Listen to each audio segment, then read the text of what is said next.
Olá, sejam bem-vindos. Eu me chamo Diego Moraes e o vídeo de hoje vai falar sobre o diálogo de Platão, Fedro, ou do Belo.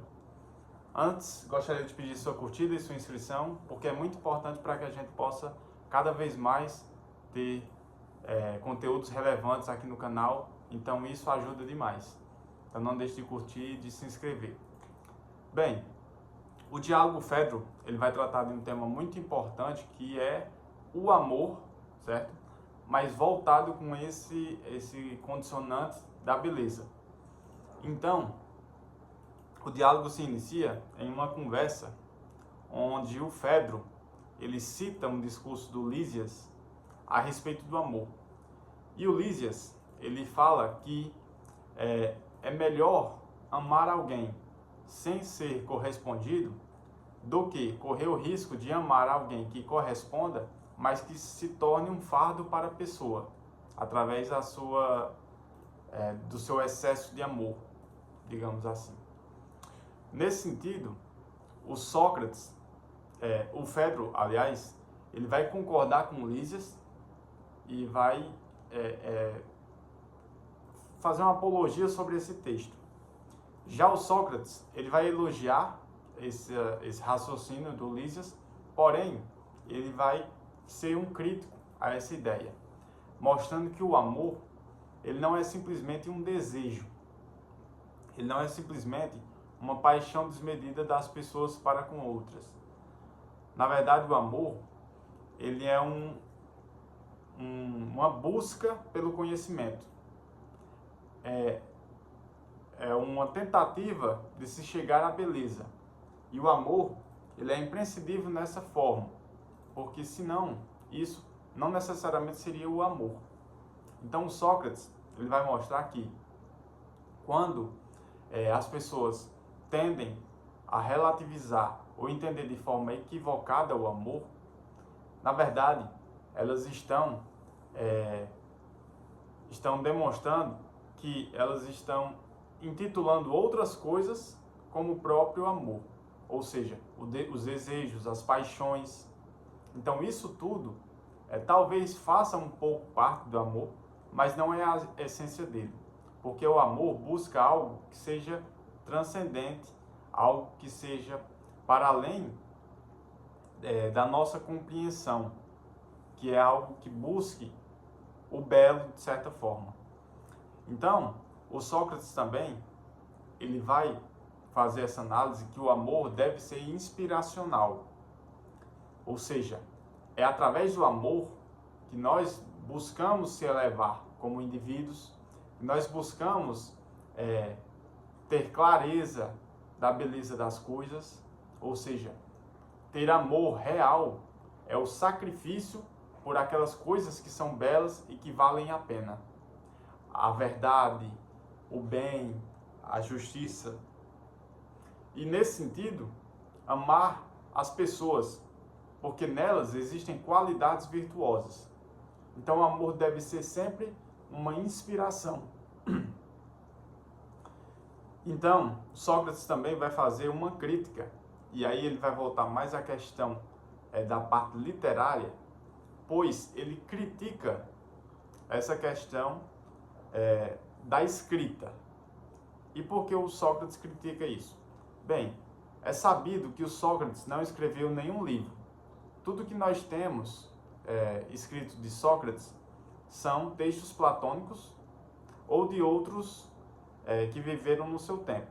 Logo, Sócrates, ele não deixou uma obra, não porque não quis, aliás, não porque não pôde deixar, mas porque exatamente ele não quis, porque ele achava que a escrita, de certa forma, poderia ser mal interpretada se não estivesse uma conversa oral que sintetizasse tudo aquilo que eles queriam falar.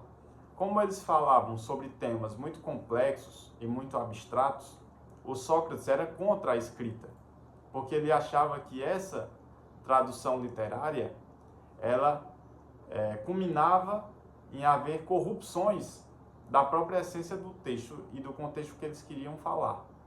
Então ele acreditava que a tradução oral, passada de pessoa para pessoa, a através das conversas, dos diálogos, era muito mais importante para que isso fosse voltado para a verdade em si, né?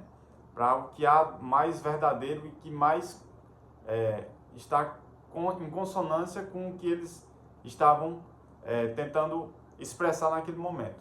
Então o Sócrates, ele vai ser contra essa parte e vai mostrar que isso também é uma forma de amor, pois quando se busca a verdade, você está amando algo que está para além da sua total compreensão. O Sócrates também ele faz uma analogia, e aí a gente pode entender como talvez uma inspiração platônica, mas que é a analogia da alma, né? Que ele vai falar que em uma alma é como se fosse uma carruagem, em que um cavalo ele é o amor, as paixões, são os desejos do homem, e o outro cavalo seria a razão, seria o freio moral, seria a condição de entendimento do homem em si e das coisas que lhe cercam.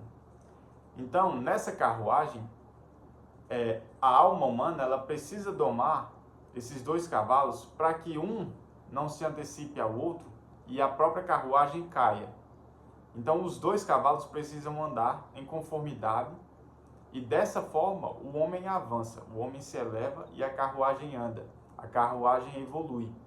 Pois, quando você tem o amor, os desejos e as paixões em total coerência com a razão, com o intelecto por si só, você faz com que essa carruagem ela tenha essa elevação, ela tenha essa evolução e caminhe mais tranquilamente. Já quando você faz com que um cavalo ou outro ele tenha proeminência, você vai ter uma certa deficiência em algum tipo de área, logo essa carruagem, simbolizando a alma, ela pode até vir a cair, certo? Então, esse é um texto muito interessante de Platão, que vai traçar sobre toda essa jornada em que o amor ele não é só algo voltado aos desejos humanos. Ele está imbuído de várias outras coisas que ele deve necessariamente buscar, como a sabedoria, como o conhecimento e como aquilo que nos eleva como seres humanos. Então Platão, ele traz esse texto que Sócrates mostra isso, fala a respeito do amor, que é muito belo, de uma forma mais voltada para o que é verdadeiro. E não só esse amor que nós conhecemos contemporaneamente, que é o amor que está ligado mais aos desejos humanos. Então, é isso. Espero que tenham gostado. Se possível, curta, comente, compartilhe, porque é muito importante para a gente. E até a próxima.